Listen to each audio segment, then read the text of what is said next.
Welcome to Policy and Property, the podcast that explores the relationship between historical policy decisions and the current real estate landscape. I'm your host, Nick. Today we will dive into a major period in the American history, how federal housing policies introduced between 1930 and 1960 reshaped patterns of home ownership and property values in the modern U.S. real estate market. To a major extent, due to policies that expanded home ownership and revitalized urban living, but also created more wealth disparity between homeowners and excluded minorities from the policies. We start in the aftermath of the Great Depression, a period of great economic instability that impacted the housing market profoundly.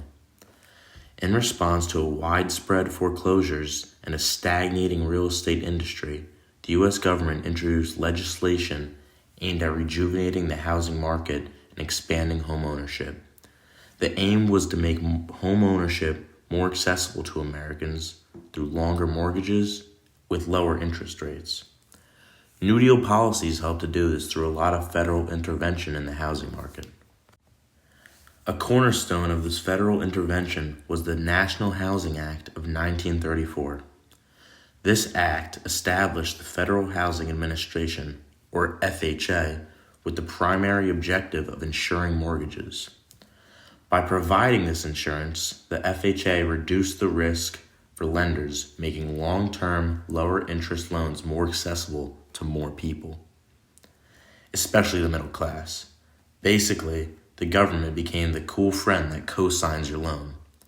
This initiative significantly boosted home ownership rates and by increasing demand contributed to an increase in property values. However, the implementation of these policies was not always beneficial for all communities. The Homeowners Loan Corporation, or HOLC, also created in the 1930s, developed residential security maps. These maps categorized neighborhoods based on investment risk, assigning grades from A to D. They also color coordinated the neighborhoods like Yelp reviews, green meaning the best and red being the worst.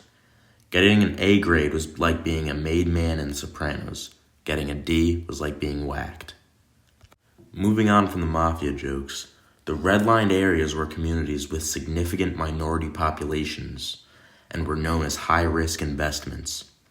This had severe repercussions since properties in these areas were often ineligible for FHA-insured loans. Also, residents in the red-line neighborhoods faced trouble obtaining mortgages. This hindered home ownership and led to underinvestment with declining property values. The redlining maps from this period say that colored infiltration was a factor that negatively impacted neighborhood desirability and contributed to detrimental influences and property devaluation. Area D8 in the Bronx is an example of this. These neighborhoods turned into Gotham without Batman, abandoned homes, economic decline, and danger. The impact of redlining still has an effect on today. Communities that were classified as hazardous experienced a lot of disinvestment. This led to a stagnation or decline in property values. Within Area D8 in the Bronx, the trend of desirability in these areas said that they would remain static for decades.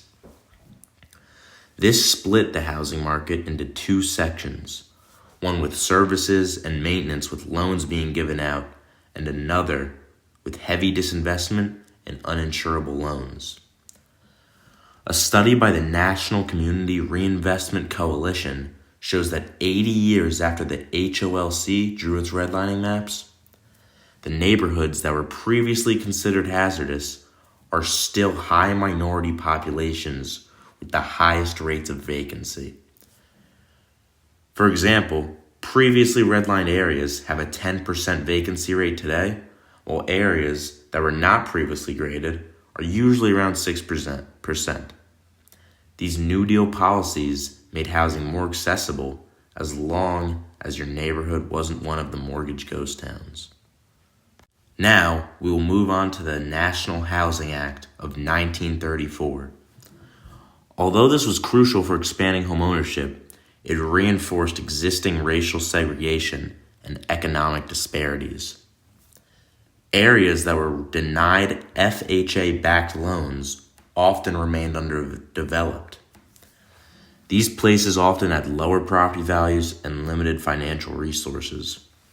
This created a pattern where the benefits of federal housing programs were unevenly distributed. The effect was long-term economic disparity in home ownership. The government stated how it was in their best interest to create a suitable home/living environment for every family.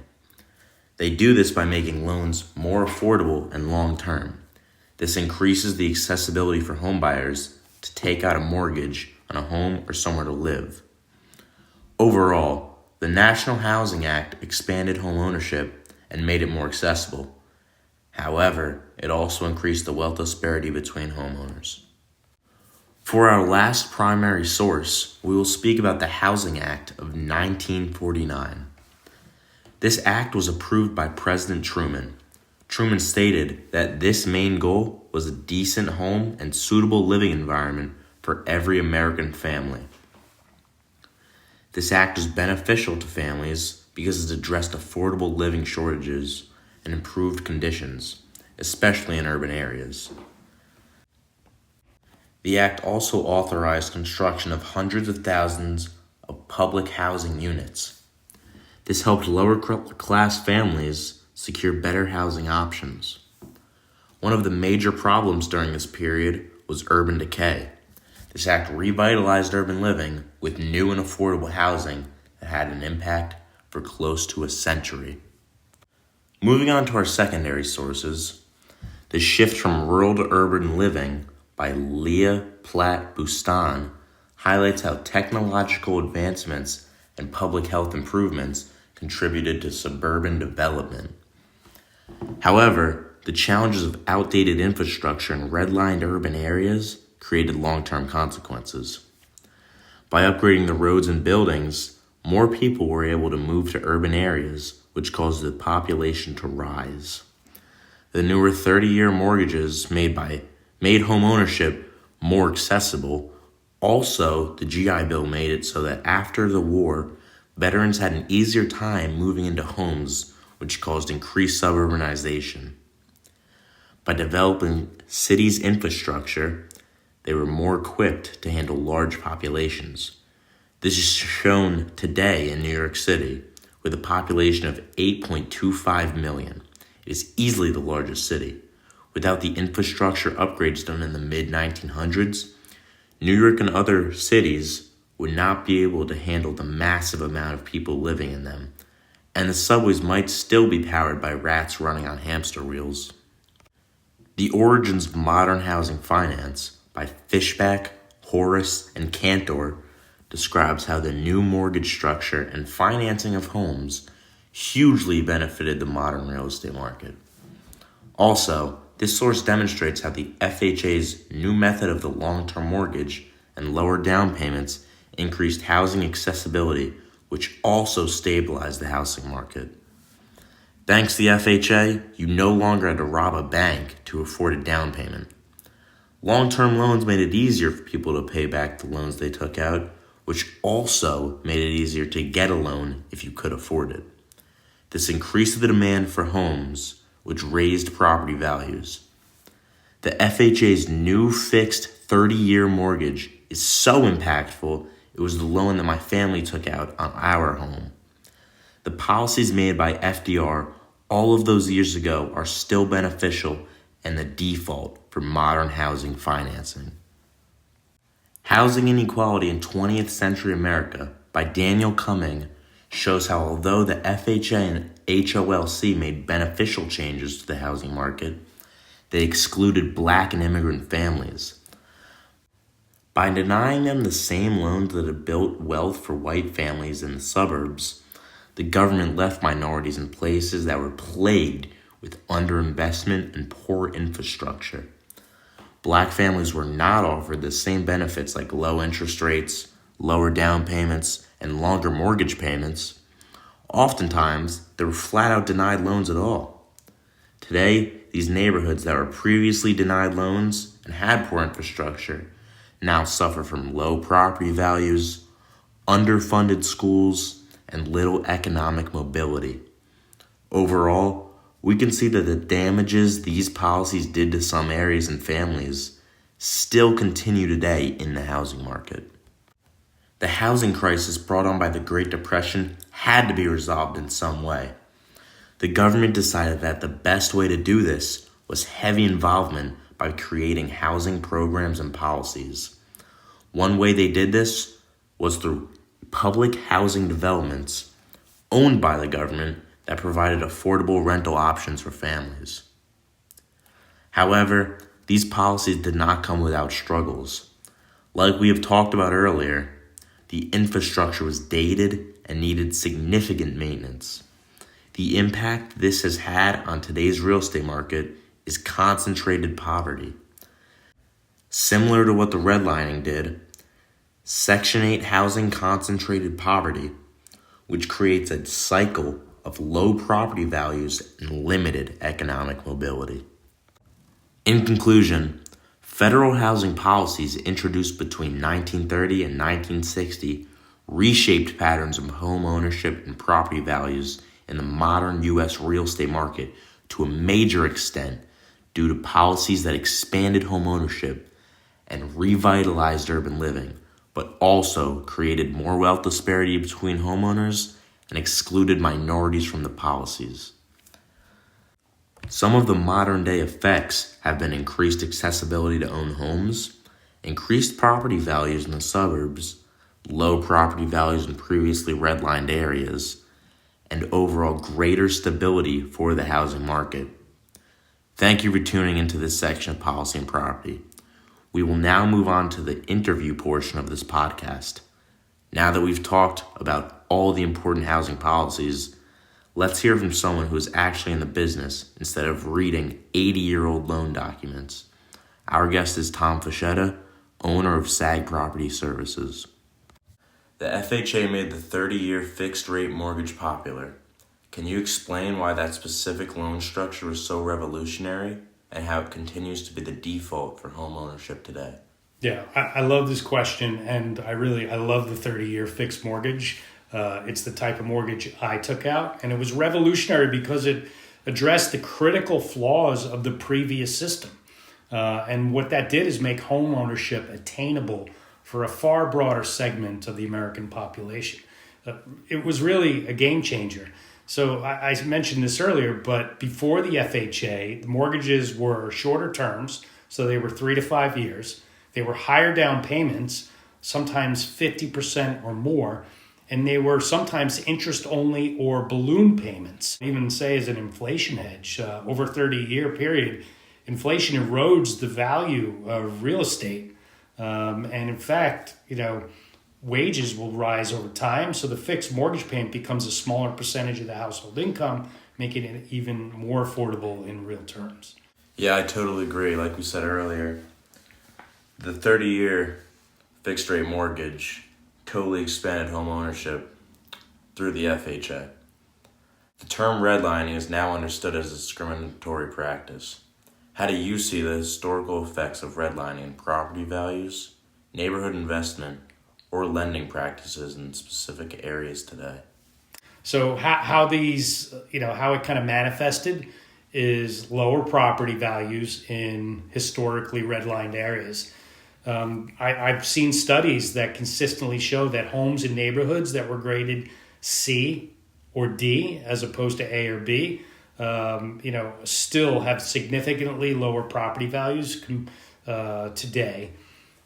There's also limited equity accumulation. So lower property values mean that homeowners in these areas have accumulated substantially less home equity over time. And that means that, when they go to retire, they may not have enough equity to fund their retirement. In terms of neighborhood, right, if there's lower property values, there's going to be a lack of investment and a lack of amenities. Poor infrastructure, right? So there's less maintained roads. The sidewalks may not exist or may not be updated. Public utilities might not be there. That means higher quality schools aren't going to exist. Once again, I agree. Earlier, we showed the redlining maps, which demonstrated low property values in the Bronx, and that still continues today. Yep.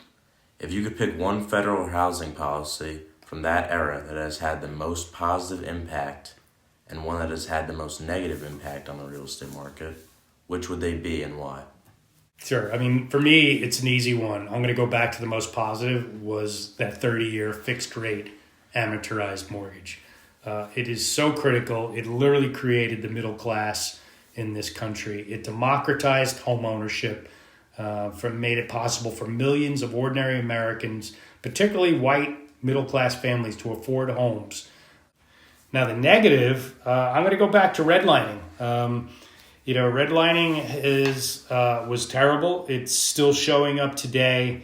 And while it wasn't a policy itself, because I know you asked me like what policy, but it really did have an impact. It created what I'll call systemic racial segregation.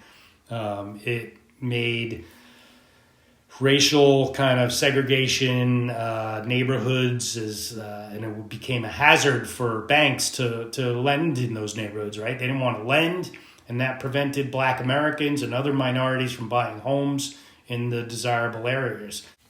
Yeah, I totally agree. Once again, the 30-year fixed mortgage rate was extremely revolutionary for modern real estate. And redlining, as we go back to it, terrible for the economy, terrible for the real estate market. Now, do you see modern challenges in real estate, such as affordable housing shortages or urban decay in certain areas, as effects of federal decisions made in the 1930s and 1960s? Yes, I've read some studies on this. There's a strong consensus among urban planners, historians, and even economists that many of the modern challenges in the real estate world today, including affordable housing shortages and urban decay, are a direct consequence of those federal decisions made from the 30s and 60s. That's a 30-year period, and it laid the groundwork for persistent inequalities that continue to shape our cities. Yeah, the urban decay was terrible, as we saw throughout the 1930s and later in the 20th century. That's going to be it for today's episode in Policy and Property. Thank you for tuning in.